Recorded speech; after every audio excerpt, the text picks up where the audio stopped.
Some of the food safety trends right now are traceability, and that's knowing exactly where your food came from the farm, to the date, to the time, to the lot.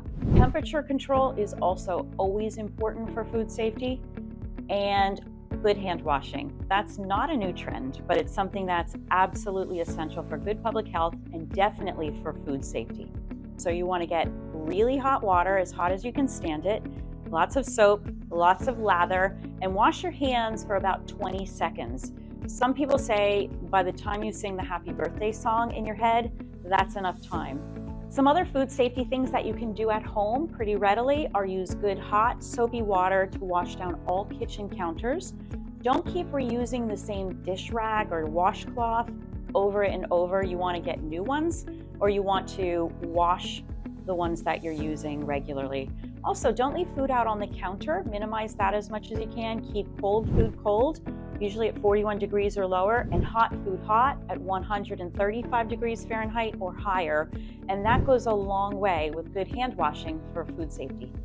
So for leftovers, you want to get them cooled down as quickly as possible, and that minimizes the time for any kind of pathogenic microorganism to grow or to secrete a toxin in the food. So if you have a large volume of food and you want to cool it quickly, one way to do that is to put it into shallow, smaller containers and get it in the refrigerator as fast as you can. Now you want to be careful, because when you put hot food in the refrigerator, it boosts the ambient temperature in the refrigerator. So you want to pay attention and time that well too. If you have frozen food that needs to be defrosted, you don't want to do that on a counter. Ideally, you keep it in the refrigerator, but that requires planning and time.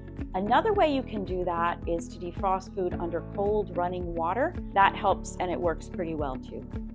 Food recalls come in a couple varieties. Sometimes they come from a government agency like the USDA, or sometimes they come from food companies themselves.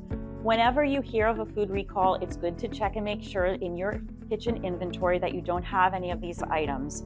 Typically, they will send directions with what to do should you have a recalled food item.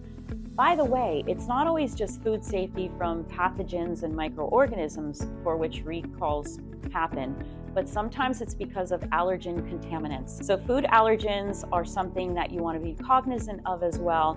And sometimes, perhaps, a company ran something with an allergen on a production line, and then something without the allergen on the same production line. So you may have some cross contact in that case, and you want to be really careful about that too.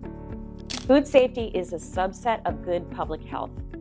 For us at Drexel in the Culinary and Food Science program, we definitely use and incorporate good hand washing techniques, good temperature control, and we're cognizant of our surroundings all the time. Organic food or conventionally grown food all should be treated with really good respect for food safety. So you want to use temperature control just as you would any other food. So organic food doesn't necessarily have any additional food safety regulations or requirements that your conventionally grown food does. So treat everything with good respect, and I would say good hand washing is your #1 food safety rule.